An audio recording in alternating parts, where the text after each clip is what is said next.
Today, we unveil an exclusive interview with the daring stunt double for the legendary Temuera Morrison. Get ready for an inside look at the heart-pounding stunts, behind-the-scenes secrets, and the incredible dedication that goes into creating the mesmerizing universe of Boba Fett.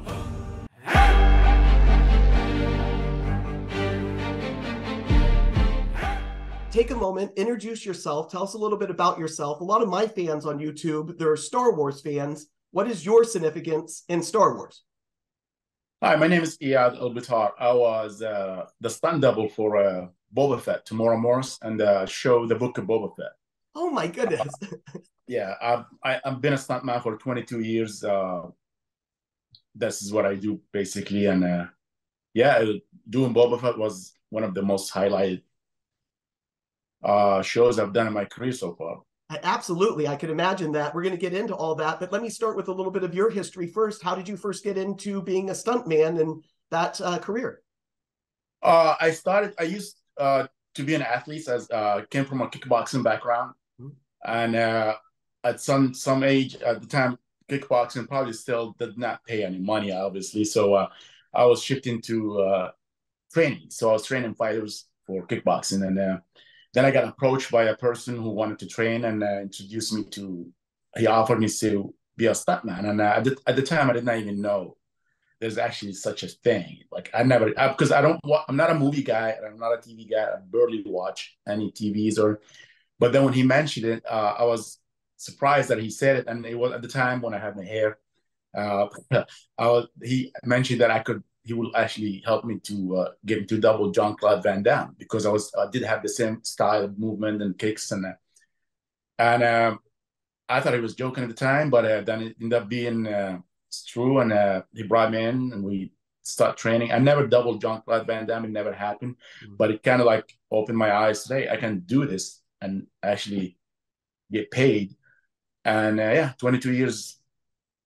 And what type of training did you have to do? I mean, obviously you were some sort of like MMA type fighting or that type of thing. You were doing was traditional Muay Thai. Muay Thai. And then yeah. What type of training did you have to do for stuntman? Well, for someone, I always joke about it. I call it Hollywood food, because when that person introduced me, so I started training with other stunt guys. And normally, like the majority of stunt guys, they come from an athletic background, whether if you're a fighter, high diver, gymnastic. And the reason you have to be an athlete is because you can adapt and you have the athletic ability to learn. So what happens, I train with the team and you just learn everything. I will go do gymnastic, I'll jump in a trampoline, and one of my specialty that now today is driving. I used to race cars, race motorcycles. So I kind of got worked in that and I became a competitive drifter. I do drifting. I don't compete anymore. I've done it for a little bit because it's just not worth it for me for money wise. But yeah, so I was more of a all around stunt guy because I can drive, I can ride motorcycles, I can fight. I learned some gymnastics and I got adapted and more. So I do flips, I do everything. And that's what it worked out for me. That's incredible. So not just a stunt man, but a stunt driver as well. Yeah, that's like actually my top specialty now. Really? That's so great. Amazing to learn this about you. And then let's get into kind of, 22-year career. Obviously, the Book of Boba Fett was just quite a few years ago, not 22 years ago. How did you land the role in actually Boba Fett? I don't want to disappoint Star Wars people because I don't even know the difference. Honestly, I did not know anything about it. I just, like I said, when you become, after this years, you get a call from a coordinator for any show. And honestly, I personally don't even care what show is it, as long as it's just a work and getting paid. And it was funny that he called me and it was right. We just started getting out of, not finishing COVID, when we started getting back to work when COVID happened.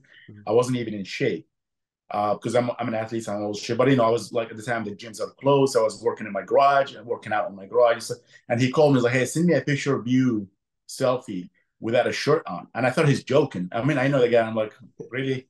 And then he's like, just send it to me. I'm like, okay. And that was because when he got in the tank and did the big fight in the tank, so he was not wearing clothes. If you remember the first episode, I believe what it is. So I sent it to him, and then he called me immediately, and he's like, hey, you're available from that day to that day.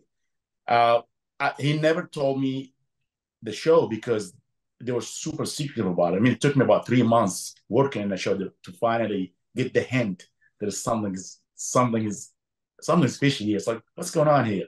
So yeah, he called me. The reason they called me for that, because they know when you're all around stunt guy, they know you can do. They read the script, they see the action, and they know, okay, this guy, we know this guy, he can do it all. So yeah, I'm a scuba certified. I can get in the tank, I can fight, I can hit. I'm known for hard hits too. There's a lot of hard hits in that show. I'm the guy who takes hard hits. I can do fights. So it was the perfect guy, and I was a good match look wise for tomorrow. So and yeah, he called me, and like I said, I went to work. I have no idea. The only first day I got in, because I worked in the Mandalorian season 2 in the past. So when I walked in, I'm in the same studio. So I was under the impression this is another Mandalorian season 3 or a spinoff, but I still did not know. I'm like, okay, that's the same studio from Mandalorian 2. So it has to do with something to do with Star Wars. Amazing. And let me go. You mentioned that you were also in Mando season 2. Was that as a stunt double for Tem in that one, or were you more Mandalorian stunt double at that one? No, I was at one of the. If you remember in season 2 when he revealed himself, when he took the helmet off, the big scene where all the big fight happens, I was one of the stormtroopers in that big fight. I see. So yeah, so I was the guy. I was like, when they were having the conversation, I was in the table behind him, sitting with this other guy. Then he revealed the helmet, and the whole thing break down. It just pops off. Yeah, everything just go off, and I was part of the whole scene, the big fight. Let me ask you this: when you first got the role in Mando 2 and it aired, and you were talking to your friends and family about it, what was their reaction to that? Just hearing that you're in Mandalorian season 2. I did not really care. Like I said, I've been in more than 250 movies, so for me it's just a job. But it's interesting because my next door neighbor, I did not know before, but when I mentioned to him, his eyes got like, because he and his kids, he and his kids were a huge fan of Star Wars, and he started telling me how big of a deal is it. And but it was okay for me. It was just another job, you know. So. And then when you actually got into the Book of Boba Fett, obviously for the first few months or weeks, you didn't even quite know what it was. You knew it was something Star Wars, but maybe not necessarily Boba Fett. Did you have to do any type of specific training for Boba Fett? Anything with like the gaffy stick or anything like that? What happened is the coordinators showed me videos about like a CGI of what we're gonna be doing. So yes, I made my own actually stick in my house. Because this is what I do. Normally, like even if for a drive, and if somebody called me to do a driving scene, I'll go to the track and I practice the move that they want me to do. So that was the same thing. So I made my own gag stick, and I was just start training the move doing. And I have experience with the sticks and stuff. So I just started going with it to get smooth and fluid with it, and Interesting, very interesting. And if you don't mind, walk me through like a day in the life being on the set. From like when you first show up, what's the first thing that you do? What goes on in the morning, the afternoon, the evening? What's like the 12-hour day look like? Well, in this show in particular, it was actually so every morning, me and Temuera would show up. We'd be the first people in the set every morning, and me and him would go to the makeup trailers, and the makeup people, they would literally been timed at 2 hours and a half because they have put all the prosthetic. So every morning we go in 2 hours and a half, me and him sit in a chair next to each other doing the prosthetic. And that was I would say the most annoying, painful, because this prosthetic, imagine just sitting in a chair for 2 hours and a half and paint and glue and paint.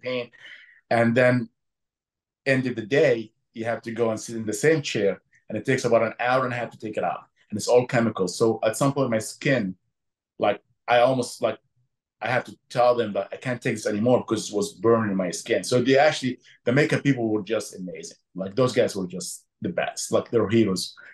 So they came up with a lot of different ideas. They started putting something called skin savers, and it's funny because it would take the makeup a lot longer to take this prosthetic to take it off me a lot longer than tomorrow because I don't drink alcohol, which is something I learned in that when you drink alcohol, even if it's small, whatever it is, it gets in your pores. So it was easier to take the prosthetic from him than me. And at the beginning, they were surprised, like, why does it stick to you so much? Not like him. And then I mentioned that like we were sitting for hours, so we're talking like I don't drink. It's like, oh, that's why, because you don't have alcohol in your skin, so it sticks to you. So they actually built a special sauna for me. And every day at the end of the show, I'll go sit in the sauna for about 15 minutes to heat up my skin as much as possible. And they'll walk in the sauna and just start taking it. Yeah, it was painful. Very interesting that they built a sauna for you. I thought you were going to say they pulled out a bottle of tequila for you and said, "Here, drink this." No, they actually put out they brought like a stationary sauna, put it outside the makeup, and like every day I have just go inside it, just get it heat up, and they start taking it. And they were doing an amazing job. Those guests were just great. Sure. So the 2.5 hours every day in the morning makeup chair, hour and a half every day in the makeup chair, taking everything off. What about the in-betweens? What was going on there? It really depends. Most like usually if I'm called in the set, I'm in the set just working. If once I'm not in, well, like I said, they were super secretive with it. So I couldn't even hang out outside the set, outside my room. Like they would like I have to be covered up. Like every time I leave, I have somebody with me. I have to be covered up head to toe, because people would fly drones over the studios to steal pictures to see you. So they would cover me completely. So I'll put on like a robe on me. So basically, if I'm not in a set, I'm in my room just sitting like almost like a prisoner. Wow. Like I cannot get out. I cannot like until they come say, hey, we need you in set. Okay, I'll take my stuff and I'll go back to the set. If I'm not in the set, straight to my room. They provide me with everything. If I want food, whatever it is, but I'm just sitting in my room, like just slowly. And that's pretty much what you do when it's almost in every show too. Like if you're not in a set, you don't sit there because they want don't the less the better the noise and liability. Especially like for my job, whenever I'm in a set, stuff is getting broken. We're doing action, so it's not safe. So once you're done, like, hey, back to your room, we're doing dialogue. They want it quiet, and that's pretty much it could be very boring because you just sit, I could sit like there was time when I go and put the makeup and I would sit in my room for the 10-12 hours and they don't even call me out because they did not need me that day. Wow. Or they just didn't get to my shot. And I'm just sitting there. I'm just sitting like, waiting and laying down and just waiting for them to say, hey, we need you in set. It's almost like being in a prison. That's crazy, but you're on a set. They're taking care of you. You're getting paid. But at the same time, it's like, what am I doing here? Yeah. Oh yeah, it gets sometimes. I'm the kind of person that I can't sit in one place. Like my wife always laughs at me. It's like I can't even, like that's why I don't watch even movies and stuff, because I can't sit more than 5-10 minutes. I have to get up, and it was just like almost social. I'll be working out in the room, doing push-ups, doing squats, whatever it is, just to get my time going. Sure. And about how long was the shoot on the Book of Boba Fett? You said that it was like 3 months until you even realized what exactly it was. Was it a more than a 3-month shoot?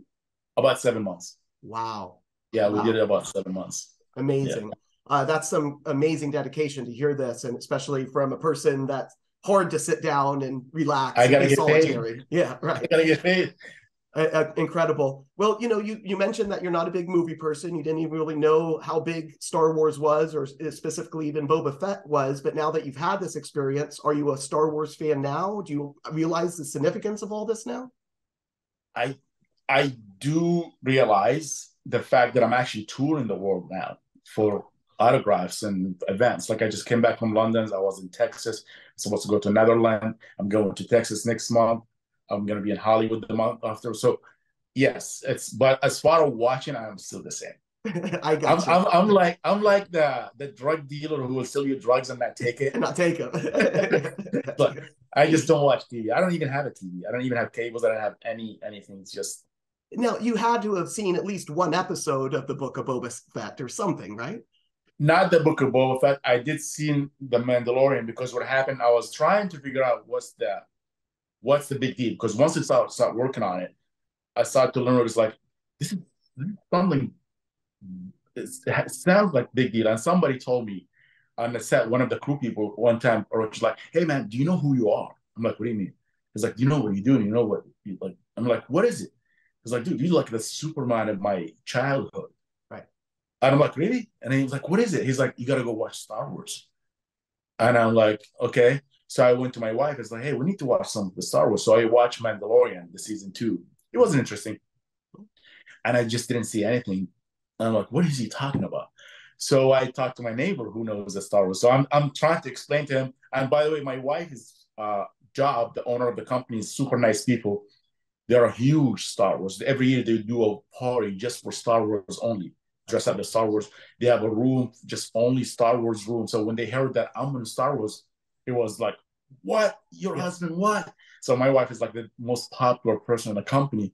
And then I'm telling him now, who is the guy who flies in Star Wars? And I was like, flies? What do you mean flies? Like, not fly, like with a jet. Yeah. And it was like, I don't know what he's talking about. And I'm trying to figure it out. So I watched this. I did not see anything about it.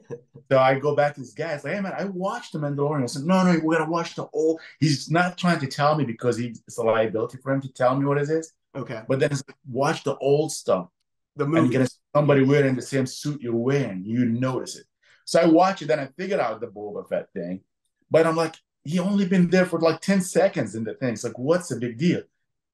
So I still couldn't get it. It's like the guy he wasn't like the lead guy or anything. He's like, but I'm like, why is it such a huge deal? But he's only been there for like 10 seconds in that one movie or something. Right. That's part of what makes him so popular, is that Oh, is his it? role was so small. Being only in Oh, it for 10 seconds, as you say, it created a mystery behind him. I've been a Star Wars fan since I was 4 years old. I was actually nervous before you came on to talk to me, just because this is very special to me, I have to admit. And this is, Boba Fett, as your friend said, is like the superhero of Star Wars. It's one of the biggest characters. Luke Skywalker, Darth Vader, Boba Fett. It's all the top echelon type characters. It's really special. wow. Yeah, really, That's really special. I'm lucky, I guess, to land it without even knowing what it is. It's all hustle. It's not luck. You did your role. You worked 22 years. You earned this. It's not luck. But I really appreciate you talking to me. I'm lucky to be talking to you because I haven't earned this. But this is awesome. Tell me, were there any memorable or challenging experiences that you remember from your shoot? Like, what's one thing that was a challenging stunt that you had to do? Well, the whole show was challenging. If you watch the show, from what I heard and I see some clips, I did not think they did the show fair from the amount of action we did. Really? In my 22 years, I think I did the most action in one show. But the most challenging one,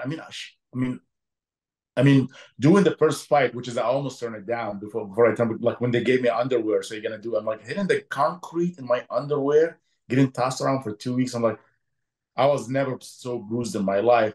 So that was a challenging, but that's fine. But the biggest challenge when I fought the sand monster, when being hanged from my ankle, it was just it was insanely painful, and I have to be really cautious because as an athlete, you always have injuries, hamstring and stuff, and everything just ready to snap at that point.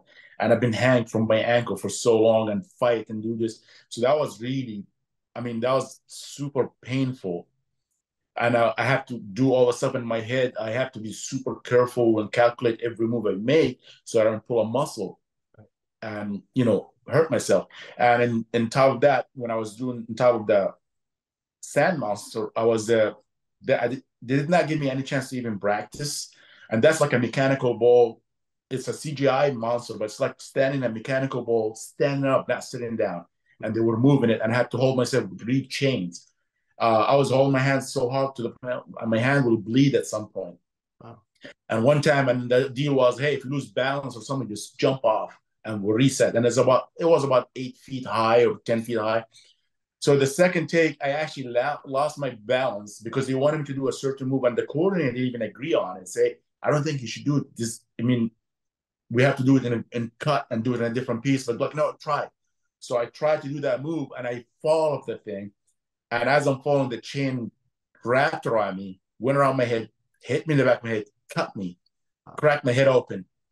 I'm in the set now on the ground. I'm bleeding. And medic comes in, glued me in, and jumped back up again. And I'm like, now it become a challenge to me. Like, you know what? I'm gonna prove myself. I cannot just walk out like this. And the coordinator comes and make it like, hey, we're gonna just shoot nonstop, and you just hang in that as long as they can. And he made it sound, and I know the guy, we worked together before, he's a hard-headed guy too and stuff, and he made it sound like, hey, let's see how long you're gonna last.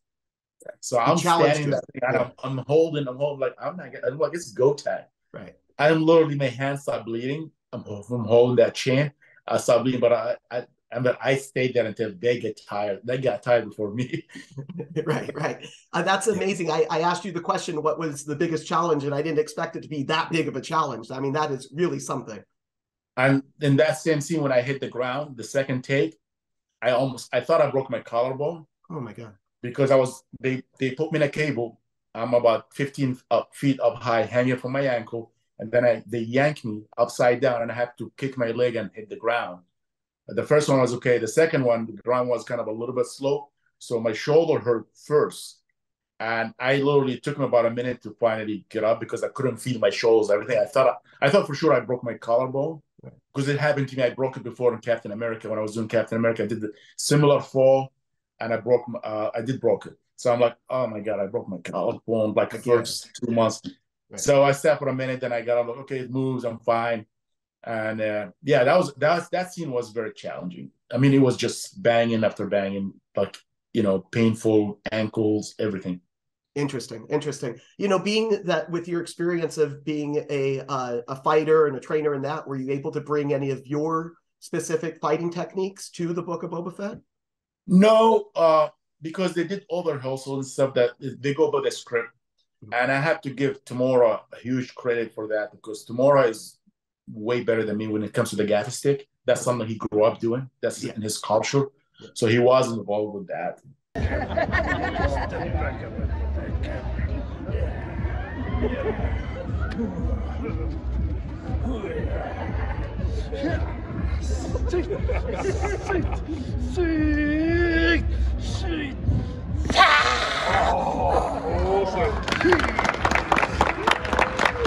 And he wanted to do his own, the way and the guy is a super professional with that. So he was like, I was learning from him. So I did not get involved in any of that. I was just the guy who showed up in the morning and they give me a list of what are you going to do today.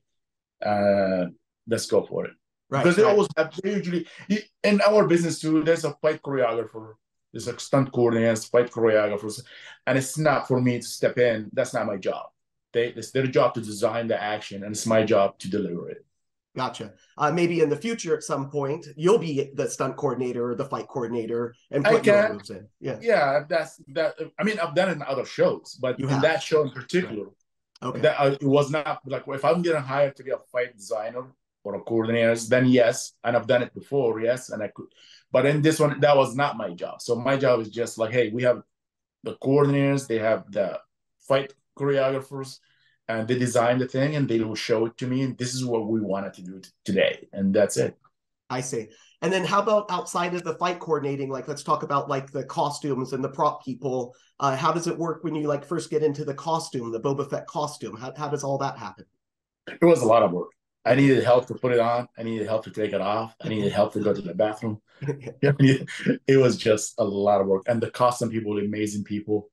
They're good. They're respectful. Everybody was super nice in that show. They worked hard for it. But yeah, it was not easy. It was not uncomfortable when you are in it, but it just getting in it and get it out. Like so many pieces, so many different, and they had like you put the vest. You need somebody from the back to help you out. So I couldn't put my own stuff like alone. I couldn't. But the funny thing when I went for my first fitting. So he called me like because you have to go for a fitting for each costume. So I go and I go to the costume. It's like you're fitting in the room. Go put it on and we come check it out. So I go in the room, and all I see is underwear. And I was like, hey, where's the fitting? He's like, it's inside. I'm like, it's not like inside. It's like there's that. I said, that's it. I'm like, what are we doing here? What kind of show is that? And like, you're giving me underwear. Then I found out that was from the first fight when he goes to the tank and get pulled out. Right. So I thought it's a joke at the beginning, like you bringing me to do a fitting for an underwear, like, right? Almost like they're hazing you or something. But it was I thought it's a joke. I thought it's a prank. So even when I went to the city, I still think like, oh, they're pranking me. And I go and I open the closet, and of course it's like a piece of underwear there, and that's it. And I'm like, they're not kidding. Right. Right. That's crazy. And then with like when you had the full suit on and everything, did that hinder your ability to do your moves and do the stunts, anything like that? No, it was comfortable. Mm-hmm. It was comfortable actually. They knew what you're doing. They knew what they're doing. They did everything. the shoes, it was like, I think the most comfortable shoes I ever wear in my life. So yeah, they did a good job. Interesting. And what would you say is like your favorite moment or favorite scene from the Book of Boba Fett, the one that you were involved in? I asked challenging earlier, but what did you have the best time doing? That show, I don't know, but that's the best time. It was all just All getting bad. challenging. Yeah, right. Yeah, there's a lot of just hits and hits and hits.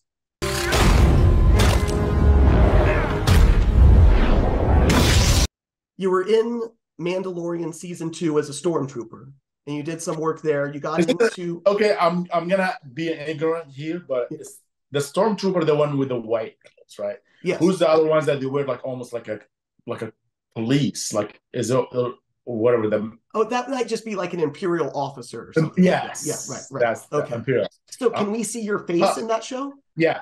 Yeah, Okay. but it's quick. Normally, like for us, they don't like. It's if you look behind the table, you're gonna see me when they were having the conversation. Before when he took the helmet off, I was like literally sitting behind. But it's really they try to hide us as much as possible, which is good because they use us in different spots. So if you see me in one spot, you're like, "Well, this guy's here." So yeah, if you have to look hard to see it, that's yes, yeah. Got it. And then outside of just the performance in the Book of Boba Fett, can you like share any like funny stories or anecdotes that happen on the set? Was there anything that like, we as fans don't know that it was, man, this one day this happened? Not much, except they were yelling at me a couple of times when I kept mixing up Star Wars with Star Trek. And I was like, no, dude, stop saying Star Trek. I'm like, oh, sorry, dude. It's like I think that's I can't think. Yeah, I don't know. Everybody's serious there, man. Yeah, I was going to ask that about it as well. Did people take the shoot and everything? Was it pretty serious on the set? Super serious. But there was a funny one actually. What was that? When the train comes in.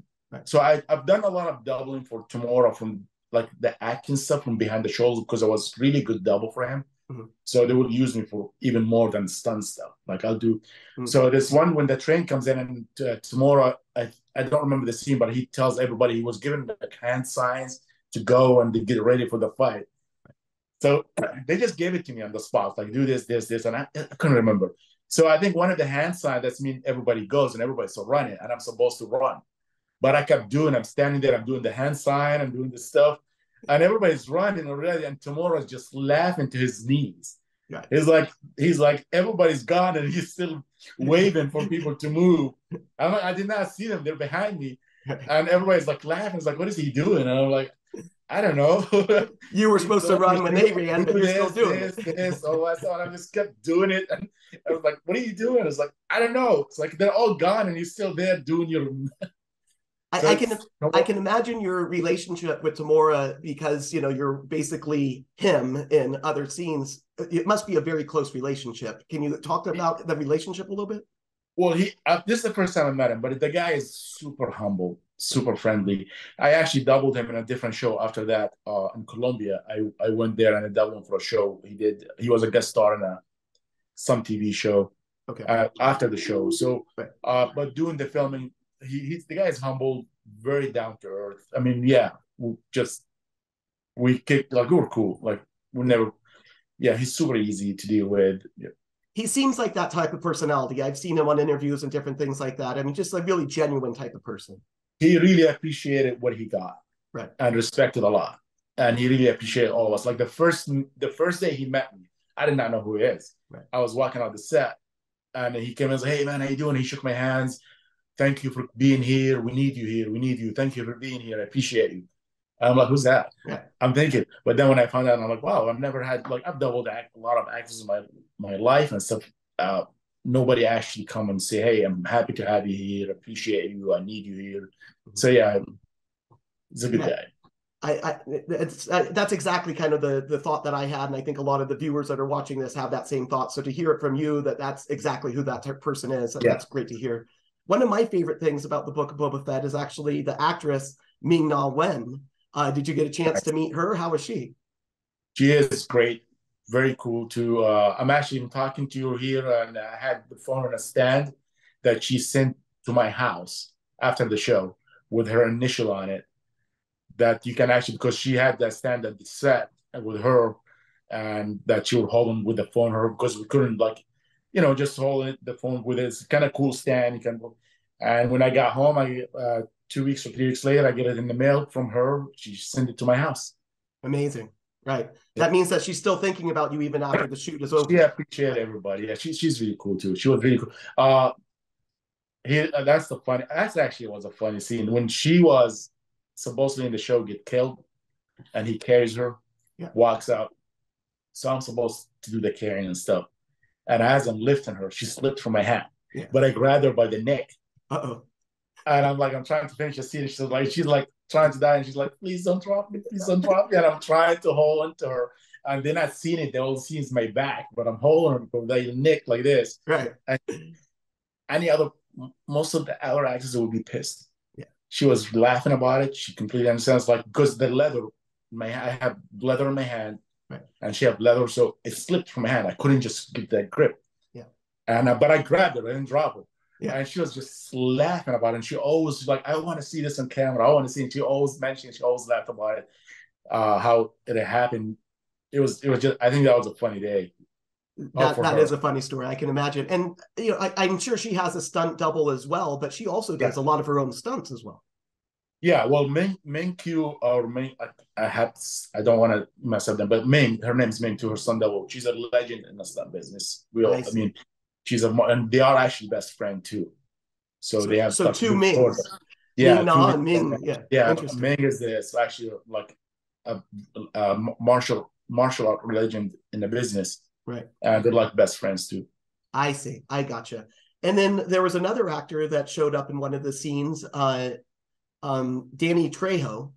Did you get an opportunity to meet Danny Trejo? He was kind of like the Rancor keeper. Yeah, I wasn't in that. That's when like I said, when they have dialogue and stuff. Yeah, I'm not there. I'm just in my room or somewhere. So I think when there was no action when he showed up, isn't it?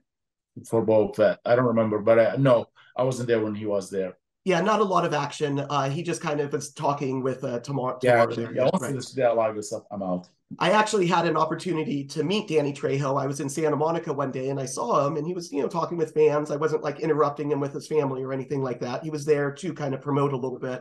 I think he was promoting his tacos. He has like a taco restaurant. Yeah. And I went and I talked to him. I told him how much of a fan I was. And I pulled up a picture of him from the Book of Boba Fett on my cell phone. I have a little stylus, and he was actually able to autograph it for me. So that was a very special day for me. Yeah. Very cool. To actually meet him. And then, Temuera has come on and done some interviews with other people and has talked about that he had gotten a call to be ready for Mandalorian season 3. And then they ended up never calling him. Maybe the script changed or something happened and he wasn't in Mandalorian. Did you have that same call? Did they tell you be prepared? No, it's different for me. Okay. It's different for me. That's that for him, maybe. Normally, like I said, I never got that call. They normally get, I'm the last to know. I see. Okay, fair enough. And then if you had the opportunity to play a different Star Wars character or any character from like any franchise, is there kind of like a dream person that you would like to portray? Not really, honestly. I mean, I like anything that has action or fights, but really, no. And what about this? You talked about you were in like one of the Marvel movies as Captain America, or you're in I've done a bunch of them. Yeah, a bunch of Captain Marvel's, Captain America's, but like I think the last one I've done some driving stuff. Okay. And for the one that I broke my shoulder, I don't remember which one of them, but there's a scene when this actor gets pulled from the car and all the way to the top of the building with the like I said, I don't watch it. So he the eagle, where is he takes him and drop him on the roof. Okay. Oh, right. Yeah, he's like on a ship or something, and they drop him. Yeah, and they drop him in the top. So I did that drop. That was you. Yeah. Right. And you broke your collarbone in that stunt? Wow. And then how does that work? I mean, obviously everything's insured and everything. You're not paying out of pocket. Yeah, but honestly, in this one, I didn't even say anything. I actually continued the scene, and I just went home because I felt I made a mistake in the landing. It was I blamed myself for it, I just thought, I'm like, you know what, I should land it different. It just I sometimes you don't want to just complain, especially if it's not. I just like, you know what, just suck it up. You made Oh a my mistake. goodness. You should have Wow. not dove. You dove it the wrong way. I knew I made a mistake. I just it's your fault. Just shut up. Wow. Wow. Deal I mean, with it. that's some And I crazy had to, dedication. the funny thing was really pissed me off that day Yeah. because I was the only one in the scene. But the camera guy missed me. I was like, we need you to do it again. I'm like, what happened? He's like, I have a broken shoulder. I'm not saying anything. I was like, what? I'm like, why? He was like, the camera missed you. I'm like, how the hell did you miss me? I'm the only guy in the scene. Right. So I had Right. to do it like 3 or 4 times after that. Oh my goodness. Amazing. Crazy, crazy stuff. Um, is there any advice that you would give to someone, like, let's say there's like a 14, 15, 16-year-old watching this right now, and they're like, I'd like to get into stunt work. I'd like to be a stunt driver, do something. What type of advice would you give someone young to kind of get to where you are now? I always tell them, like, learn, train as much as you can. And if you ever make God the chance to get in, mm-hmm. do not be intimidated. Do not do anything that you're not comfortable with. Mm-hmm. Do not take chances. You know what I mean? It is really, I mean, I've never been knocked out in my life. The only time in my boxing career, never been knocked out. The only time I got knocked out when I did the first Ironman from a ratchet. If you watch the first Ironman, I got hit by Ironman. I went to sleep. Wow. And I was knocked out, like completely cold. And so it takes that one hit, and it could be. Right. So always be very cautious. Train, learn, ask, and don't take chances. It's not a daredevil. It's not like, hey, I like the majority of people, like anyone come talk to me about, hey, I want to be in the business. As soon they say, I'm not scared from anything. I'll jump up. I'm like, you're not good for this business. Interesting. Because you have to be scared. Right, right. Have some of that fear behind you, so that way you're not doing something that you're uncomfortable with. Respect it a lot. Respect it. Yeah, I like that.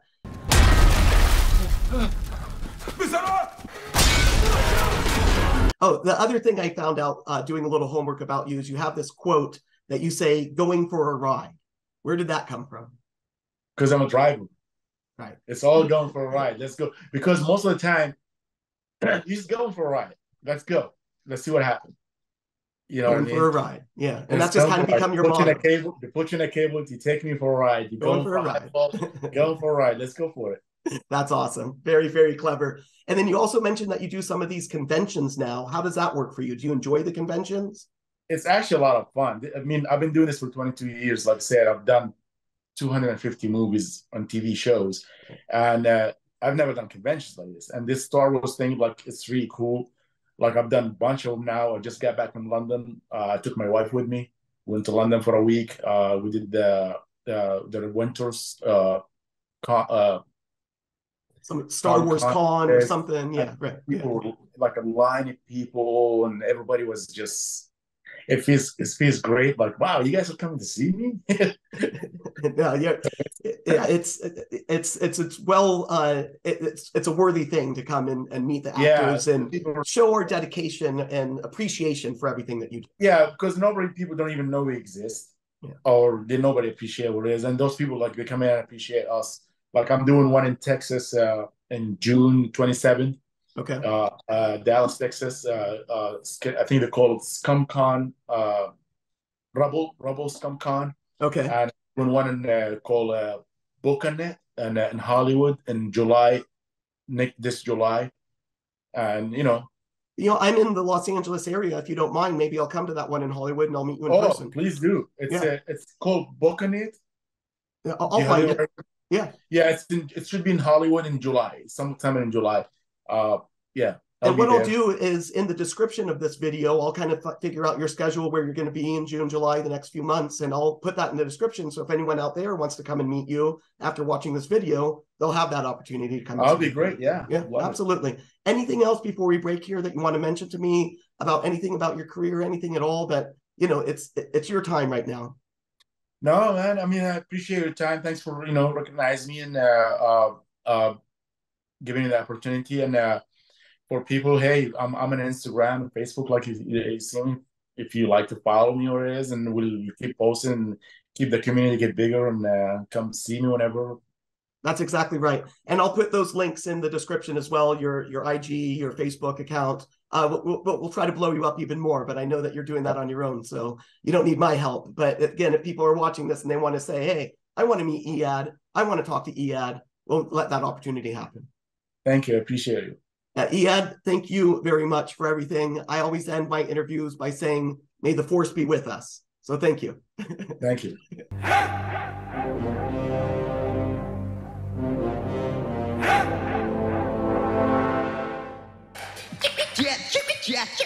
In the box. By subscribing, you'll be the first to know about all the exciting adventures, insightful discussions, and exclusive content coming your way.